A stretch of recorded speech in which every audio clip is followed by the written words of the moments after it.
بسم اللہ الرحمن الرحیم۔ عزیز بچوں، آج کس موضوع پہ بات کرنی ہے؟ کہانی پہ؟ اوہو، کہانی کون سی؟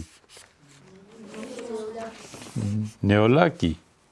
ارے بیٹے، ہمیشہ حقائق میں زندگی بسر کرتے ہیں، کہانیاں تو ایسے ہی ہوتی ہیں فضول قسم کی۔ کہانیاں تو ایسی ہوتی ہیں جو انسان کو حقیقت کی دنیا سے باہر لے جاتی ہیں، اور قصے کہانیاں بھی بعض تو بہت دلچسپ ہوتی ہیں اور بعض بورنگ ہوتی ہیں۔ بورنگ کا کیا مطلب؟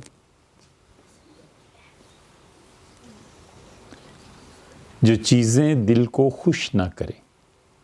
بورنگ کا مطلب جو بات انسان کی توجہ کو اپنی طرف مبذول نہ کرا سکے۔ بورنگ کا مطلب جس سے آدمی اکتا جائے۔ اچھا، تو بیٹے اس لیے کہانیوں کو تو بچے کریں، جو بچے ہوتے ہیں، بچے کہانیاں سناتے ہیں نا۔ تو کوئی بچہ آ جائے کہانی سنائے۔ آج کون سا بچہ کہانی سنائے گا؟ کوئی نہیں۔ تو جو کام آپ خود نہیں کرتے وہ ہم سے کہتے ہیں تم کرو۔ بہت سے کام ہیں جو آپ کر سکتے ہیں اور ہم نہیں کر سکتے، اور بہت سے کام ہیں جو ہم کر سکتے ہیں آپ نہیں کر سکتے۔ ٹھیک ہے؟ ٹھیک ہے بیٹے؟ اچھا، جس بچے نے کہا ٹھیک ہے، وہ 3 کام ایسے بتائے جو کر سکتا ہے اور ہم نہیں کر سکتے۔ آپ نے کہا تھا نا ٹھیک ہے، سر ہلایا تھا نا۔ آپ 3 کام بتائیں۔ ارے یہ اس بچے کی بات کر رہا ہوں۔ جی بیٹے، کون سے 3 کام ایسے ہیں جو آپ کر سکتے ہیں میں نہیں کر سکتا؟ آپ گاڑی چلا سکتے ہیں، ہم چلا سکتے ہیں۔ گاڑی چلا سکتے ہیں، اچھا گڈ۔ ایک دوسرے؟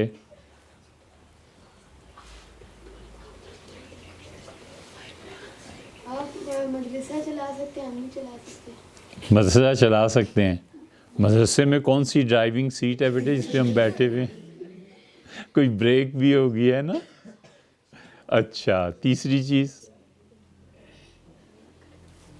کہیے۔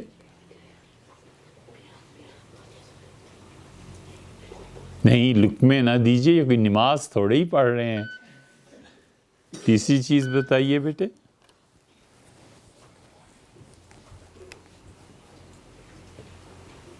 جو آپ کر سکتے ہیں ہم نہیں کر سکتے، یا جو ہم کر سکتے ہیں آپ نہیں کر سکتے۔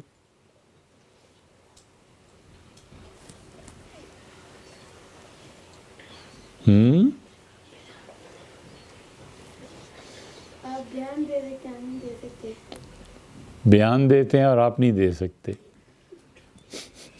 3 چیزیں ہو گئی۔ اب ہم 3 چیزیں بتائیں جو آپ کر سکتے ہیں اور ہم نہیں کر سکتے۔ آپ زمین پہ لیٹ کے پاؤں مارتے ہوئے رو سکتے ہیں، ہم نہیں رو سکتے۔ ایسے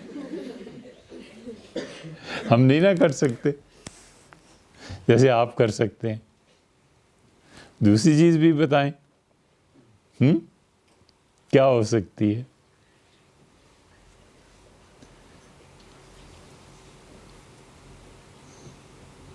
دوسری چیز یہ کہ آپ بیٹے جس طرح کھیلتے ہیں نا اس طرح ہم نہیں کھیل سکتے۔ ہم کبھی کبھی دیکھتے ہیں نا، وہ جو قبرستان کی زمین ہے اس پہ کھڑے ہو کے جیسے آپ ایک دوسرے کے ساتھ ہوتے ہیں کھیل میں، ایسے ہم تھوڑے ہی ہو سکتے ہیں۔ اور تیسری بڑی مزے کی بات، کیا؟ بہت مزے کی بات، بہت مزے کی بات یہ ہے کہ جس طرح آپ کھاتے ہیں نا ہم نہیں کھا سکتے۔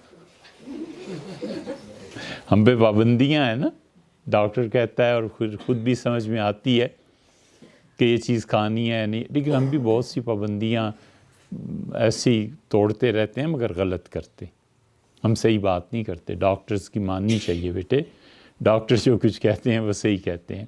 ہم سردیوں میں ٹھنڈا پانی پیتے ہیں تو ڈاکٹر کہتا ہے گلا خراب ہو جائے گا، جب گلے کو پھر ہم سے گلا ہوتا ہے، گلے کو گلا ہوتا ہے تو پھر ہم بول نہیں پاتے۔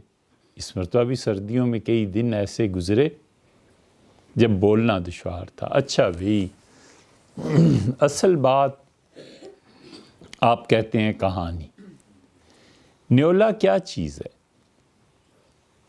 اللہ کی مخلوق ہے نا۔ سانپ کیا چیز ہے؟ وہ بھی حق تعالی شانو کی ایک چیز۔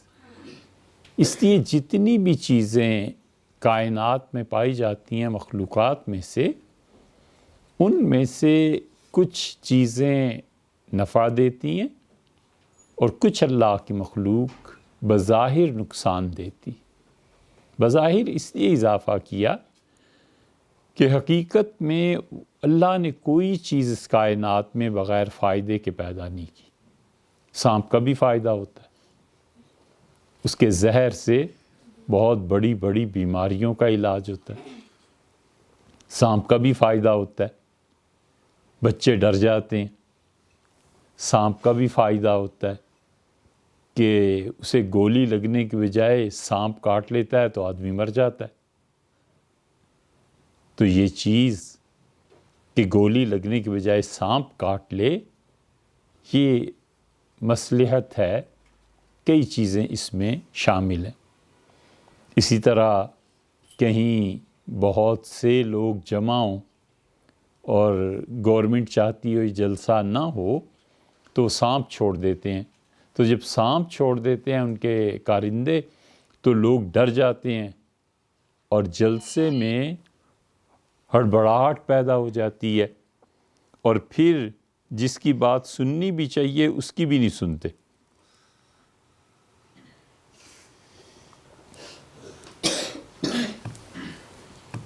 یہ ہوتا ہے بیٹے، یہ حکومت کے کارندے جو ہوتے ہیں نا، بہت خراب لوگ ہوتے ہیں، بہت خراب، اور یہ جو کام کرتے ہیں وہ کام وہ کرتے ہیں جو انہیں آخرت میں اللہ کی ناراضگی اور جہنم کا کندہ بنائے۔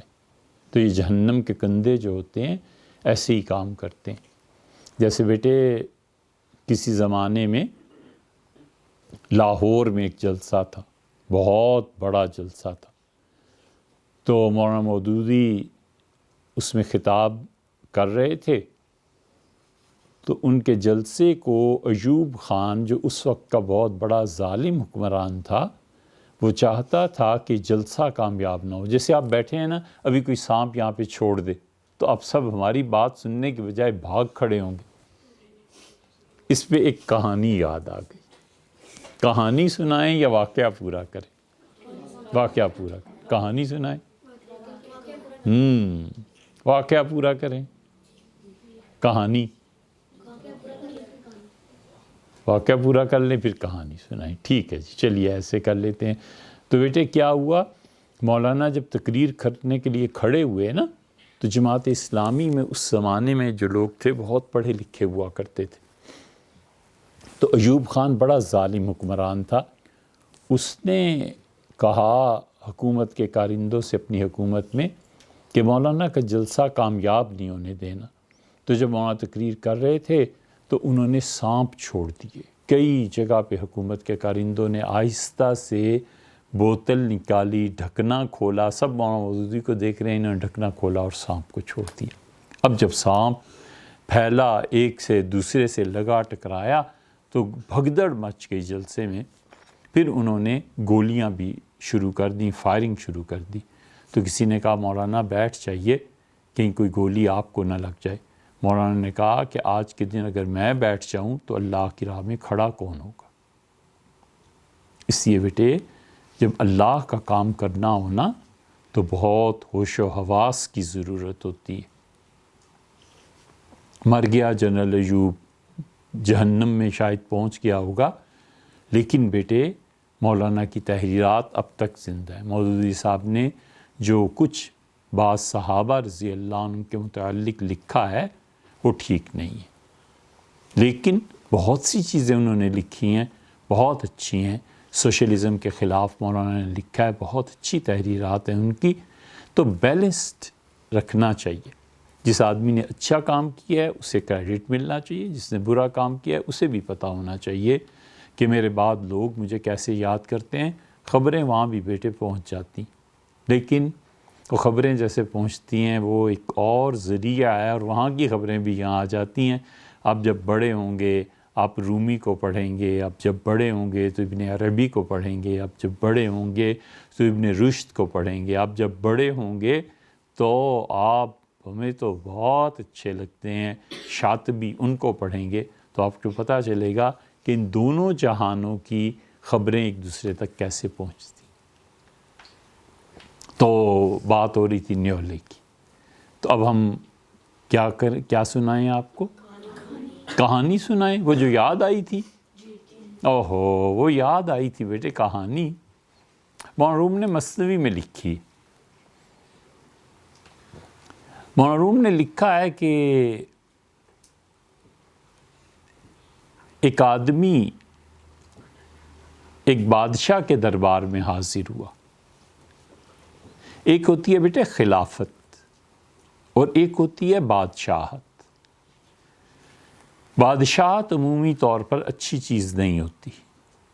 خلافت ہماری اصل ہے مسلمانوں کی. اللہ تعالیٰ نے کہا ہے کہ وہ امرہم شورا بینہم، اور مسلمانوں کے آپس کے معاملات ان میں مشورے سے چلتے ہیں. آپ نے دیکھا ہے نا، یہ مدرسہ چل رہا ہے، روز مشورے کے لیے کسی نہ کسی کو ہم نے بلایا ہوا ہوتا ہے. باتیں کر رہے ہوتے ہیں نا، کسی نہ کسی سے مشورہ کر رہے ہوتے ہیں کہ یہ کام کیسے کریں، یہ کام کیسے کریں. بہت سے لوگ ہماری باتوں پہ شدید تنقید کرتے ہیں، کہتے ہیں یہ آپ نے غلط کر دیا، یہ ایسے ہو گیا ایسے ہو گیا. تو ہم بہت خوش ہوتے ہیں. ہمیشہ بیٹے اختلاف ادب کے ساتھ، الفاظ کے صحیح چناؤ کے ساتھ. تو ہم سب کے کام آپس میں ایک دوسرے سے مشورے سے طے ہوتے. ٹھیک ہے بیٹے؟ تو خلافت ایسی ہوتی تھی، ایسی ہی چلتی تھی. سب سے بڑا آدمی امیر المومنین وہ بھی مشورے سے چنا جاتا تھا. تو خیر بادشاہ سے اس نے کہا کہ میں چائنا میں ایک بڑی چیز دیکھ کے آیا ہوں. اس نے کہا تم سیاحت کرتے ہو، بڑی چیزیں تو تم نے دیکھنی ہیں اور دنیا میں گھومتے پھرتے ہو. یہ سیاح بڑے اچھے لوگ ہوتے ہیں بیٹے. اللہ تعالیٰ نے قرآن کریم میں ان کی تعریف کی ہے کہ وہ لوگ جو زمین میں چلتے پھرتے ہیں. صرف چلنا پھرنا ہی نہیں، آدمی سیکھتا ہے. اس نے کہا میں نے چین میں دیکھا کہ بادشاہ جب پڑھتا تھا کوئی بھی تحریر، کوئی بھی کتاب، کوئی بھی چیز، تو 12 بلیوں کو دیکھا میں نے. 12 بلیاں 3 4 کھڑی تھیں اور ان کے سر پہ ایک ٹرے تھا اور اس ٹرے پہ موم بتیاں لگی ہوئی تھیں. تو ان موم بتیوں سے جو روشنی ہوتی تھی اس روشنی میں بادشاہ پڑھتا تھا. تو چین کا بادشاہ، 12 بلیاں، 12 چراغ جل رہے ہیں اور وہ پڑھ رہا ہے. تو جتنی دیر بادشاہ بیٹھا رہتا تھا بلیاں بھی بالکل اسی طرح چراغ سر پہ اٹھائے رکھتی تھی. تو یہ جو بادشاہ جس نے سنا اس نے کہا کہ بلیاں کیسی تھیں؟ اس نے کہا بہت با ادب تھیں، بہت تمیز تھی ان میں. جب بادشاہ جاتا تھا اٹھتا تھا تو پھر وہ 12 بلیاں آہستہ آہستہ آہستہ آہستہ چلتے چلتے ایک جگہ پہنچتی تھیں اور نوکر جو تھے وہ ساری موم بتیوں کا ٹرے اٹھا کر دوسری طرف رکھ دیتے تھے. سب درباری بڑے حیران ہوئے. لیکن یہ جو دوسرا بادشاہ تھا نا یہ بڑا عقل مند تھا. اس نے کہا کہ اب تم چین کب جاؤ گے؟ سوداگر نے کہا کہ جی میں اگلے مہینے پھر چین جاؤں گا. اس نے کہا اچھی بات ہے، تم ضرور چین جاؤ، لیکن اس مرتبہ جب تم بادشاہ کے دربار میں حاضر ہو تو ایک تھیلے میں چوہا بھی لے جانا، اور جب بادشاہ سلامت پڑھ رہے ہو نا، اور اتنی بادب، باتمیز، اتنی اچھی بلیاں، یہ سب کی سب چراغ سر پہ لے کے جب کھڑی ہو نا ٹرے میں، تو وہاں چوہا چھوڑ دینا، پھر دیکھتے ہیں کہ بلیاں کتنی باتمیز اور باادب ہیں، پھر دیکھتے ہیں کہ بلیاں کتنی سیکھ چکی ہیں۔ اس نے کہا کر دوں گا۔ اس نے کہا اگر بادشاہ تمہیں مار دے قتل کر دے تو پھر اس نے کہا نہیں، قتل نہیں کرے گا۔ تو اگلی مرتبہ جب وہ چین پہنچا تو چین کے بادشاہ سے اس نے کہا کہ آپ کی بلیاں کیسی ہیں؟ اس نے کہا رات کو آنا، ہماری بلیاں اتنی اچھی ہیں، اتنی فرما بردار ہیں، میں بہت ان سے محبت کرتا ہوں، اور ہماری بلیوں جیسی تو کوئی بلی نہیں ہے دنیا میں، دیکھو میرے لیے چراغ لاتی ہیں، میں پڑھتا ہوں، پھر آہستہ آہستہ واپس چلی جاتی ہیں۔ اس نے کہا آج رات مجھے، اس کا تم بھی آؤ۔ تو اس نے وہی کیا کہ بادشاہ سلامت پڑھ رہے تھے اور چپکے سے اس نے اپنا تھیلا کھولا اور چوہا چھوڑ دیا۔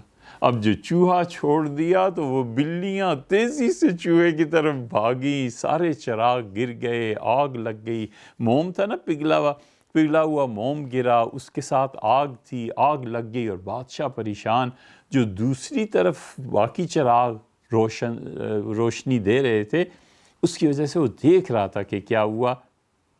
تو بادشاہ نے اس سے پوچھا کہ تم نے یہ کیا حرکت کی؟ بڑا پریشان۔ اس نے کہا جی ہمارے بادشاہ نے کہا تھا ایسے کرنا، میں نے ایسے کر لیا۔ تو چپ ہو گیا۔ اس نے کہا چلو ٹھیک ہے، لیکن آئندہ ایسی حرکت نہیں ہونی چاہیے۔ یہ واپس اپنے بادشاہ کے پاس آیا تو اس بادشاہ نے کہا ہاں بھئی سناؤ، وہ بلیاں، وہ بڑے ادب والی، وہ بڑی طریقے والی، تمیز والی، کیا ہوا؟ اس نے کہا کہ میں نے ایسے چوہا چھوڑا، ساری بلیاں چوہے کی طرف بھاگ گئیں اور آگ لگ گئی۔ انہوں نے کہا میرے بچے تمہیں ابھی تجربہ نہیں ہے، تم نے بلیوں کو دیکھا اور تم بہت متاثر ہوئے۔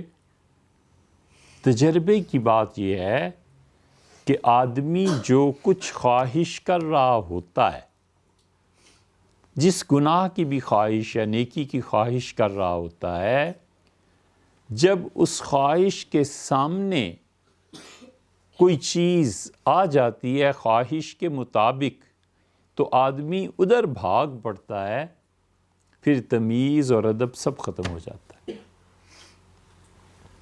یہ اس نے کیا سمجھایا؟ اس نے کہا انسان کی زندگی ایسے ہی ہے کہ ہم کسی بھی گناہ کی جو تمنا کر رہے ہوتے ہیں، ہم ویسے تو بڑے نیک بنتے ہیں، نماز بھی پڑھتے ہیں، حفظ بھی کرتے ہیں۔ وہ کہاں گیا 16 پارے جس نے حفظ کیے ہیں؟ اچھا آپ بھی بیٹھے ہوئے ہیں، ٹھیک۔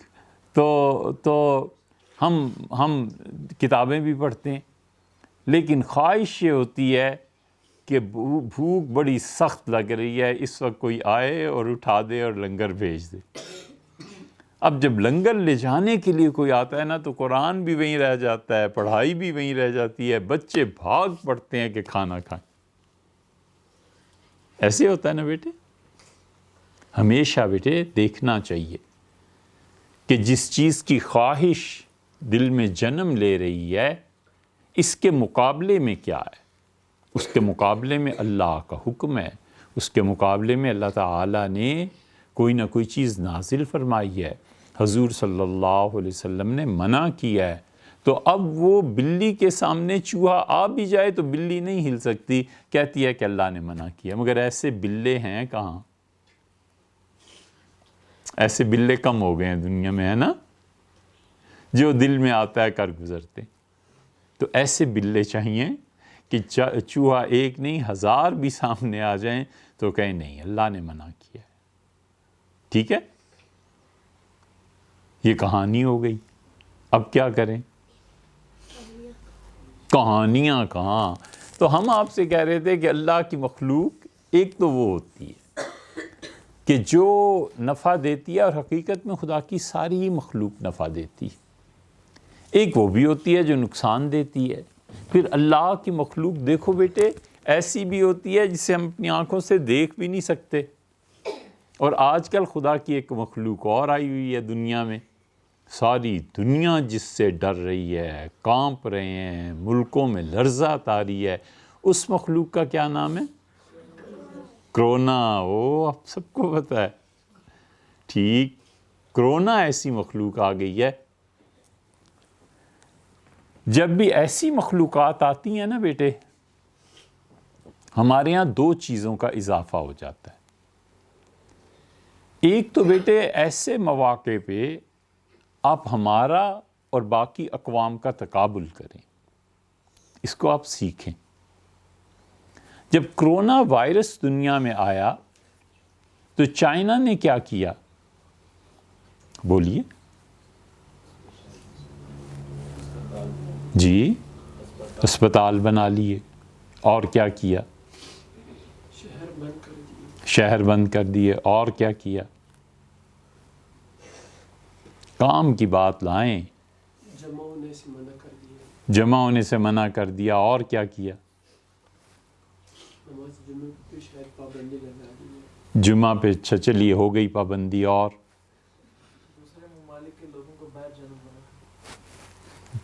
دوسرے ممالک کے لوگوں کو منع کر دیا، اور بیٹے ان کا جو سنجیدہ طبقہ تھا نا، اور ہے، انہوں نے فوراً ریسرچ شروع کر دی۔ یہ کیا ان کے سائنٹسٹ جو ہیں، انہوں نے ریسرچ شروع کر دی، یہ کرونا وائرس آ گیا ہے، کیسے آیا ہے، اس کی موت کیسے واقع ہو سکتی ہے، ہمیں کیا تحقیق کرنی چاہیے۔ انہوں نے اس کی دوائی بنانے پہ ریسرچ شروع کر دی۔ یہ کیا اس وقت چائنا بھی یہی کر رہا ہے، جاپان والے بھی کر رہے ہیں، امریکہ بھی کر رہا ہے۔ ایسے ہے، آپ کو خبر ہے جی؟ کر رہے ہیں نا، سارے ملکوں کے سائنٹسٹ اس میں لگے ہوئے ہیں، اور یہ صحیح طریقہ ہے بیٹے، یہ صحیح طریقہ ہے، یہی کرنا چاہیے تھا انہیں۔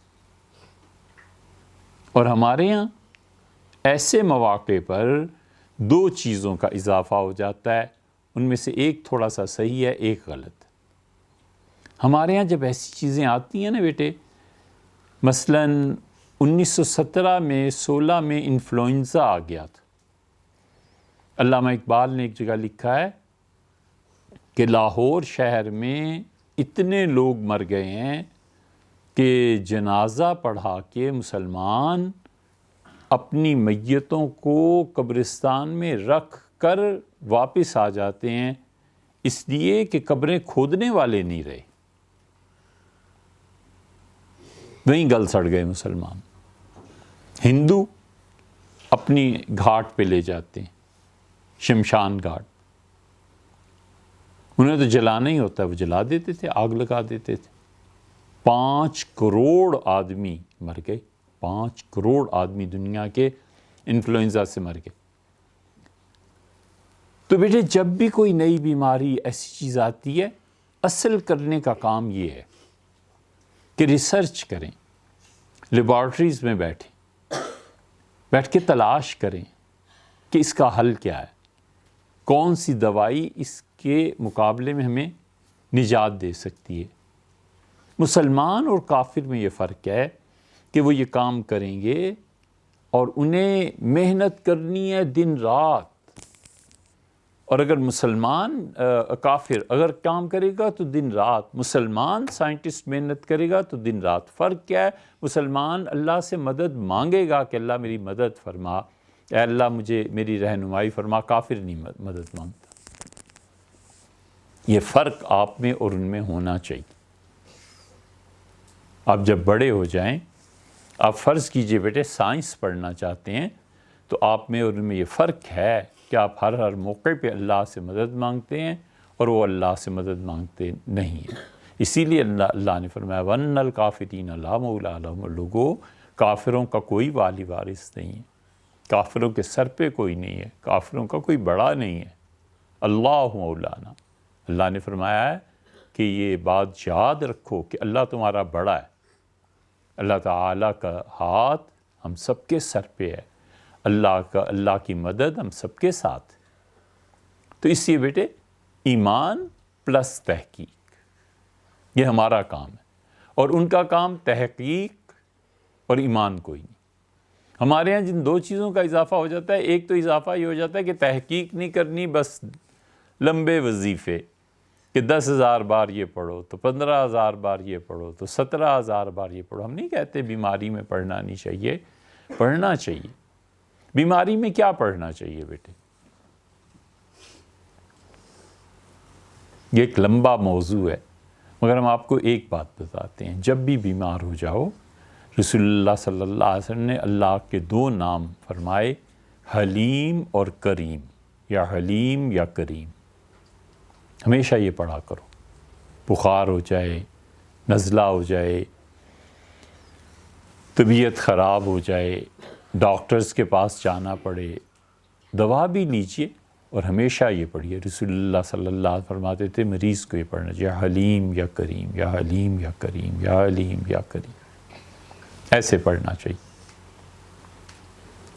ایک ہمارے یہاں وظیفوں کی بہت کثرت ہو جاتی ہے، اور یہ جو حدیث میں آیا اسے نہیں پڑھتے، اور دوسرے بیٹے جتنے حکیم اور ہومیوپیتھک اور دوسرے تیسرے سب کہتے ہیں جی ہمارے پاس اس کا علاج، کینسر کا بھی علاج ہمارے پاس ہے، فلاں کا بھی علاج ہمارے پاس ہے۔ کچھ بھی نہیں ہوتا بیٹے، حکمت بہت بڑا علم ہے، کبھی بات موقع ہوا تو آپ کو بتائیں گے، لیکن بیٹے یہ سب جھوٹ پہ مشتمل خبریں ہوتی ہیں۔ تو آج کل کون سی اللہ کی مخلوق آئی ہوئی ہے؟ Corona virus. تو بہت سی چیزیں ہوتی ہیں جو ہمیں نظر نہیں آتی لیکن نقصان دہ ہوتی ہیں۔ اچھا، پھر بہت سی چیزیں ہمیں نظر نہیں آتی ہیں، ہم ان کی حقیقت نہیں جانتے، اور جو کچھ نظر آتا ہے وہ حقیقت میں ہوتا بھی نہیں ہے، مگر اللہ اپنے اچھے بندوں کو بتا بھی دیتا ہے۔ مثلاً کوئی اللہ کی ایسی مخلوق جو ہمیں نظر نہیں آتی لیکن وہ مخلوق خدا کی موجود ہے، اور کبھی کبھی وہ اپنا روپ بدل کے آ جاتی ہے، اور پھر ہمیں بعد میں پتہ چلتا ہے کہ اچھا یہ تو یہ چیز تھی۔ جی بتائیے۔ چڑیل؟ اوفو، وہ کہاں بھی؟ جنات۔ چڑیل؟ آج آپ نے آئینہ دیکھ لیا تھا؟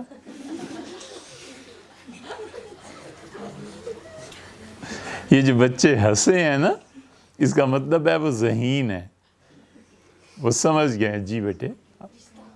فرشتے؟ ہاں، فرشتے بھی شکل بدل کے آ جاتے ہیں۔ جبریل امین آئے تھے حضور صلی اللہ علیہ وسلم کے پاس حضرت زبیر رضی اللہ عنہ کی شکل میں۔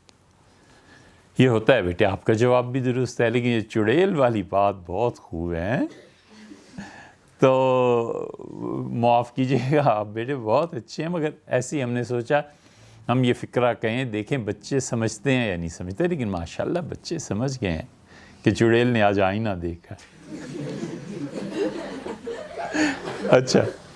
اچھا بیٹے، آپ کو ایک ایسا واقعہ ایک چھوٹا سا سنائیں۔ ایک سانپ آتا تھا حضور اقدس صلی اللہ علیہ وسلم کی قبر مبارک پہ، اور ام المومنین حضرت عائشہ رضی اللہ عنہ کا وہ گھر تھا، وہ ایک ہی حجرہ تھا، ایک ہی کمرہ تھا، اس کے ایک کونے میں حضرت رسالت پناہ صلی اللہ علیہ وسلم کی قبر شریف تھی، اور ام المومنین حضرت عائشہ رضی اللہ عنہ بھی اسی کمرے میں رہتی۔ بہت سے صحابہ اور تابعین رضی اللہ عنہم عام کھلے قبرستانوں کی بجائے اپنے گھر کے کسی کمرے میں دفن کیے گئے تھے۔ یہ اس زمانے میں عربوں کا رواج تھا۔ حضور اقدس صلی اللہ علیہ وسلم کے والد حضرت عبداللہ بھی اپنے گھر کے کمرے میں دفن کیے گئے تھے۔ مدینہ منورہ میں تجارت کے دوران ان کے سسرال والوں نے انہیں دفن کیا تھا۔ حضرت رسالت مآب صلی اللہ علیہ وسلم کو بھی ایک گھر میں ہی دفن کیا گیا تھا، حضرت طلحہ رضی اللہ عنہ کو بھی ایک کمرے میں دفن کیا گیا تھا، وغیرہ وغیرہ۔ تو حضرت عائشہ رضی اللہ عنہ جب لوگ زیادہ آنے لگے تو انہوں نے فرمایا کہ میری چارپائی اور قبر شریف کے درمیان ایک دیوار بنا دو، جس نے حضور صلی اللہ علیہ وسلم کی قبر پہ آنا ہے وہ آئے اور ادھر کو چلا جائے، اور مجھے لوگ تنگ نہ کریں، میں ادھر رہوں گی۔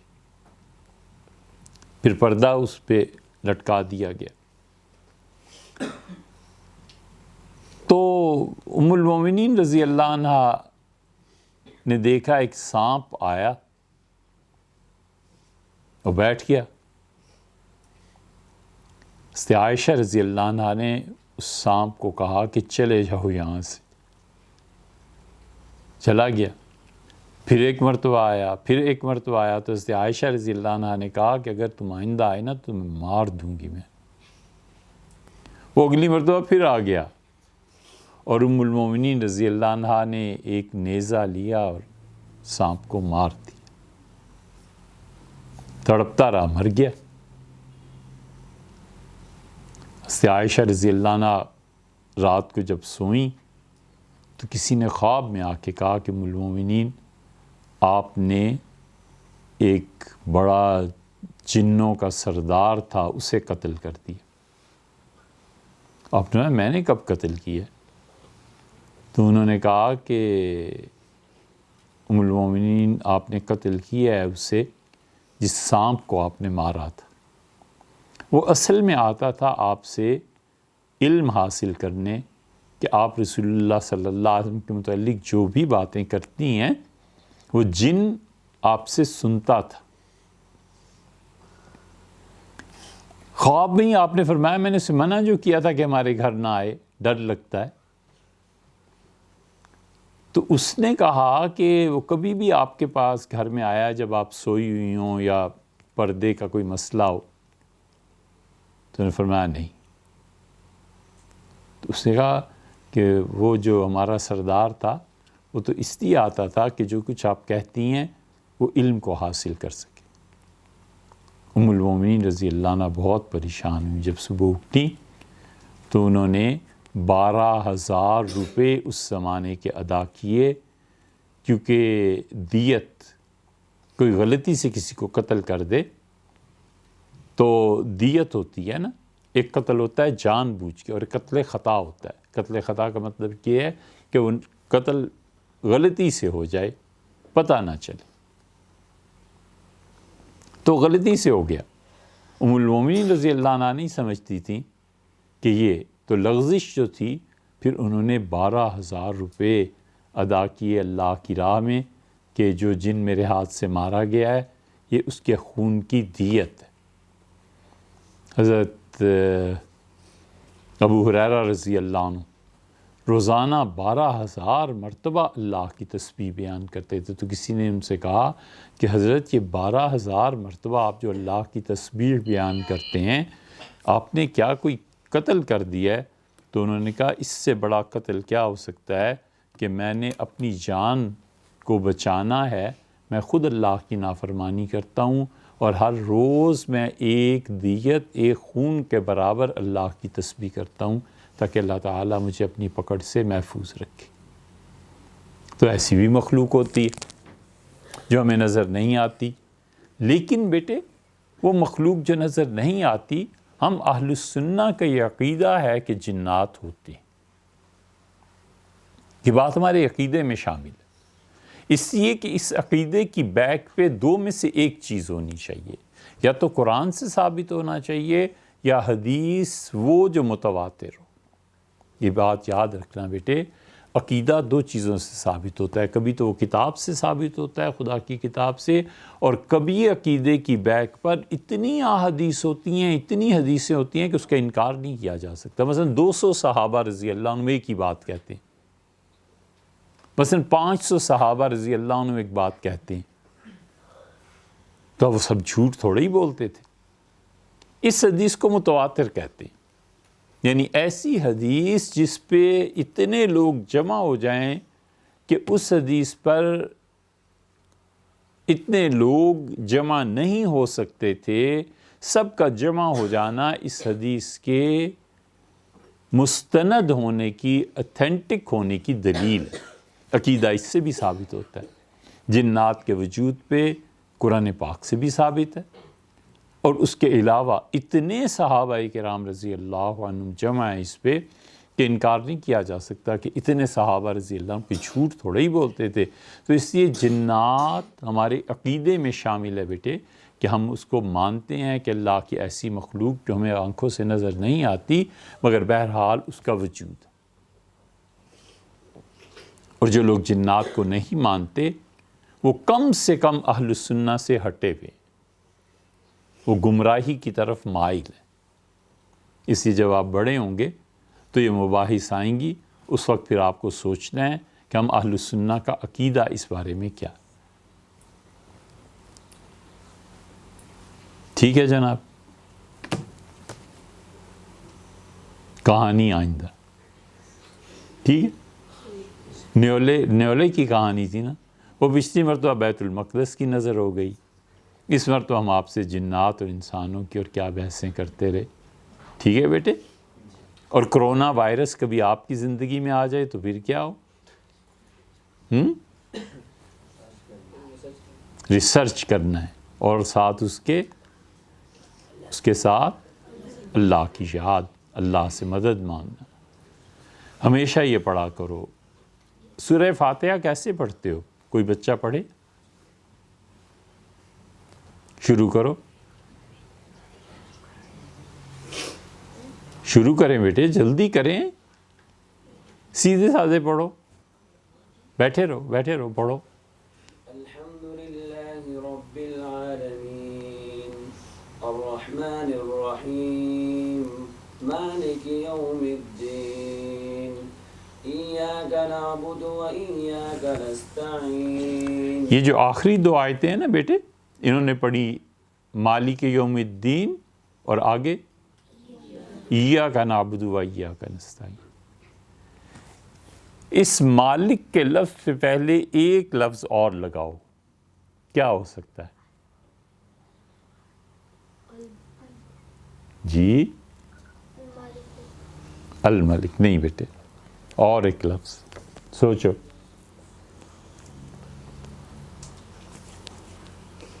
جی کہیے۔ اللہ مالک نہیں بیٹے، یا مالک یوم الدین۔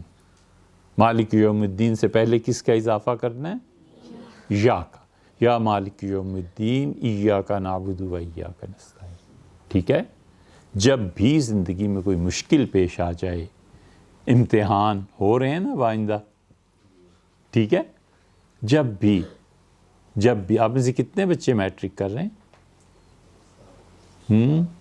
7، بہت اچھے۔ تو بیٹے جب بھی کوئی مشکل پیش آ جائے نا، یہ آیتیں تو آپ نے پڑھنی ہیں، مالک یوم الدین ایاک نعبد و ایاک نستعین پڑھتے ہی ہیں نا، اس میں یا کا اضافہ کر لو، یا مالک یوم الدین ایاک نعبد و ایاک نستعین۔ ٹھیک ہے، یہ اللہ سے دعا مانگا کرو جب بھی مشکل پیش آ جائے، جب بھی امتحان پیش آ جائے۔ ٹھیک ہے، حضور صلی اللہ علیہ وسلم بدر میں یہ دعا مانگتے رہے۔ تو ایک یہ کام، اس کے ساتھ تحقیق، یہ آپ کا کام ہے۔ آج کرونا وائرس ہے، کل کوئی ہو جانا وائرس آ جائے، نام ہی رکھنا ہے نا یار، کرونا رکھ دیا ہو جانا کر دو، ہو سکتا ہے نا۔ تو آپ جب بھی کوئی تحقیق کریں، اس میں بیٹے اللہ سے مدد مانگنا ضروری ہے، تاکہ پتہ چلے آپ مومن آدمی ہیں، ایمان والے ہیں، اور اللہ کی مدد آپ کے شامل حال ہوئی تو آپ صحیح تحقیق بھی کر لیں گے۔ آپ غلط تحقیق کر لیں، صحیح نہیں غلط ہو جائے تو بھی اللہ آپ کو اجر دے گا کہ آپ نے محنت تو کی ہے نا۔ ٹھیک ہے بیٹے، باقی انشاءاللہ آئندہ بات کریں۔